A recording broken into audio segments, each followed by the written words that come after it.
Hello viewers, আসসালামু আলাইকুম। S M টিভির পক্ষ থেকে জানাচ্ছি আন্তরিক অভিনন্দন ও শুভেচ্ছা। ভিউয়ার্স, এস এম টিভি আপনাদের টিভি। আমরা প্রতিদিন এমন সব ভিডিও আপনাদের জন্য তৈরি করে থাকি যেগুলো আপনাদের জন্য উপকারী এবং শিক্ষণীয়। হ্যাঁ ভিউয়ার্স, আজকে দেখাবো তেমনই একটি ভিডিও। আমরা অনেক সময় পাসপোর্ট সাইজের ছবি বানানোর জন্য বা কোনো একটি বিশেষ কাজে পাসপোর্ট সাইজের ছবি তৈরি করতে হলে দোকানে যাই। দোকানে গিয়ে দোকানদারকে এক্সট্রা চার্জ দেই শুধু তার কাজের জন্য। তারপরে প্রিন্টের খরচ দেই, তারপর নিয়ে আসি।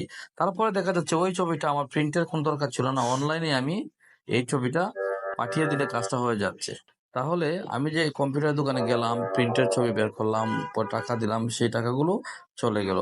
তো আজকে দেখাবো কিভাবে আপনি আপনার ফোন থেকে নিজে নিজে পাসপোর্ট সাইজের ছবি তৈরি করে একজনকে আপনি অনলাইনে দিয়ে দিতে পারবেন। প্রথমে একটু ব্রাউজার খুলে নেবেন। আমি গুগল ক্রোমটা খুলে নিলাম। গুগল ক্রোমটা খুলে নিয়ে আমি লিখবো কাট আউট প্রো। এই যে নিচে লেখা ছিল, আমি ক্লিক করে দিচ্ছি। এটা আসার পর দেখতে পাচ্ছেন অনেকগুলো অপশন আসলো। প্রথমটাতে দেখবেন লেখা আছে কাট আউট প্রোর নিচে পাসপোর্ট ফটো মেকার।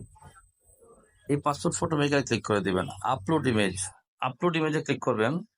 যদি সাইন ইন চায় করে নেবেন। আমি আর সেটা দেখাচ্ছি না, কারণ এই কাজটা সবাই পারেন। অলরেডি আপনাদের ইউটিউবের যে মেইলটা এখানে আছে, ক্লিক করে দিলে হয়ে যাবে। আমি এই ছবিটা নিয়ে নিলাম। নিয়ে নেওয়ার পর একটু সময় অপেক্ষা করবেন, চলে আসবে এখানে। এই যে এই জায়গায় ছবি চলে আসবে, একটু অপেক্ষা করতে হবে, একটু স্লো কাজ করবে। চলে আসলো ছবিটা। এখন দেখতে পাচ্ছেন নিচে ফটো স্পেসিফিকেশন। এখানে ক্লিক করে আমি এখান থেকে সাইজটা দিয়ে দেবো বাংলাদেশি পাসপোর্ট সাইজ। ক্লিক করে দিলাম। এই ফটো স্পেসিফিকেশনে গিয়ে আপনি বাংলাদেশি পাসপোর্ট সাইজ ক্লিক করে দিয়েন, তাহলে আপনার ছবিটা পাসপোর্ট সাইজ হয়ে যাবে। নিচে আছে পেপার সাইজ, সেটা এখন দেখিয়ে দিচ্ছি আরো দুটি কাজ। এই যে মানুষের টি শার্টের মতো একটা চিহ্ন আছে, এখানে ক্লিক করে দেবেন। দেখতে পাচ্ছেন এখানে যেটাতেই ক্লিক করবেন সেই ছবিটাতে এই শার্টটা অ্যাড হয়ে যাবে। আমি এগুলো দেখাচ্ছি না। তারপরে এখানে ক্লিক করবেন, কালারটা এই যে দেখতে পাচ্ছেন বিভিন্ন কালার ক্লিক করে দিলেই হয়ে যাবে।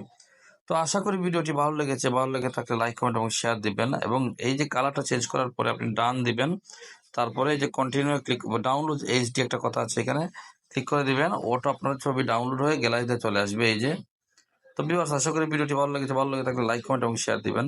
এছাড়াও যদি কোনো সময় এখানে টাকা চায় বা ডলার চায় ডাউনলোড করতে, আপনি স্ক্রিনশট নিয়ে নেবেন। এখান থেকে স্ক্রিনশটটাকে আপনি ব্যবহার করতে পারবেন। তো ভিউয়ার্স, আশা করি ভিডিওটি ভালো লেগেছে। ভালো লেগে থাকলে লাইক, কমেন্ট এবং শেয়ার দিবেন। ধন্যবাদ। আসসালামু আলাইকুম।